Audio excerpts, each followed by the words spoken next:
पुरुषोत्तमम। जीवन का प्रकाश। मनुष्य ने अपनी शक्ति और सामर्थ्य, विज्ञान के चमत्कार और विज्ञान की खोज ने बाहरी दुनिया को तो जीत लिया, लेकिन अंतर जगत को जीत नहीं पाया।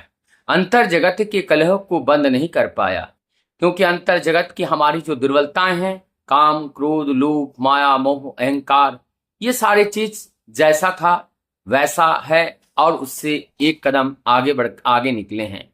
क्योंकि हमने सारी बुद्धि जो है बाहर के जगत को सुंदर बनाने के लिए, बाहर के जगत को और इसे वृद्धि प्राप्त करने के लिए, बाहर के जगत की खोज के लिए, बाहर के जगत को खोज करके और उसकी भौतिक सुख सुविधा के लिए हमने तो बहुत सारे काम किए हैं, लेकिन जो परमानेंट स्थायी जो सुख हैं, वो स्थायी सुख के लिए हमने क्या किए हैं। इसलिए हमने देखा टेक्नोलॉजी हमें बड़ा है, हमें दूर दराज लेकर के उड़ा कर ले जाते हैं, लेकिन हम अपने रिश्ते नाता से अपने नाता तोड़ चुके हैं। हम संवाद करते हैं मोबाइलों के माध्यम से, दूर दराज के लोगों से दिन भर वार्तालाप करते हैं, लेकिन हम अपने परिवार से लोगों से दूर जा चुके हैं। परिवार के लोगों के साथ बातचीत करने का, उठने का, बैठने का समय हमारे पास नहीं है। संसाधन बड़ी है, काम बड़ी है, अर्थ बड़ा है, लेकिन हमारी कमाई बड़ी है, लेकिन हम ऐसे भूत की तरह लगे रहते हैं, कार्य में लगे रहते हैं कि हमारे पास एक मिनट समय मानव सभ्यता के लिए, मानव कल्याण के लिए, मानव उत्थान के लिए चिंता करने के लिए नहीं है। हम केवल कमाते हैं अपने परिवार के लिए, हम केवल कमाते हैं अपने पेट के लिए, अपने परिवार को सुंदरता के लिए।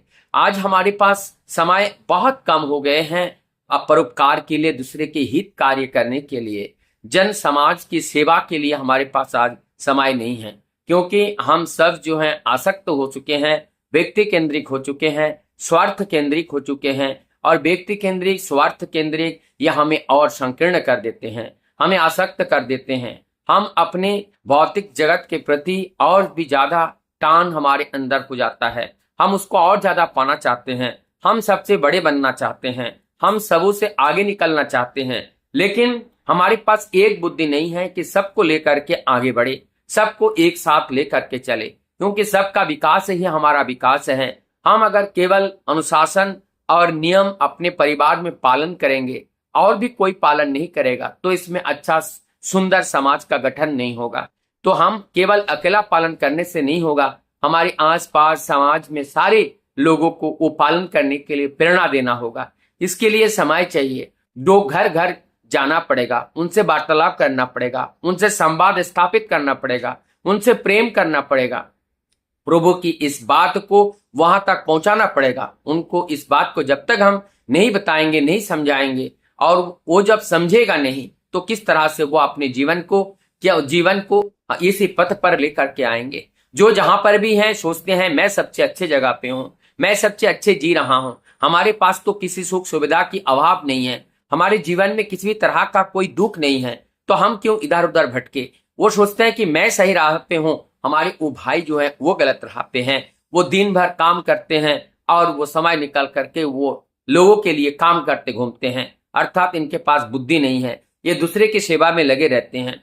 जब ये अंतर चक्षु हमारा खुलता है, ज्ञान चक्षु खुलता है, जब हम विचार करते हैं, विवेक से हम उसको देखते हैं, तब हम एनालिसिस करते हैं वास्तव में सत्य कर्म कौन सा है, असत्य कर्म कौन सा है, कौन सा कर्म हमें मुक्ति की ओर ले जाएगा। ये सारी बातें हमें तब समझ में आती हैं जब हम विवेक से कार्य करते हैं। विवेक हमारे पास तब आता है जब हम अपने मन को शुद्ध करते हैं। शुद्ध मन में शुद्ध विवेक आता है, और शुद्ध विवेक से किए गए कार्य कभी भी असफल नहीं होते हैं। वंदे मातरम।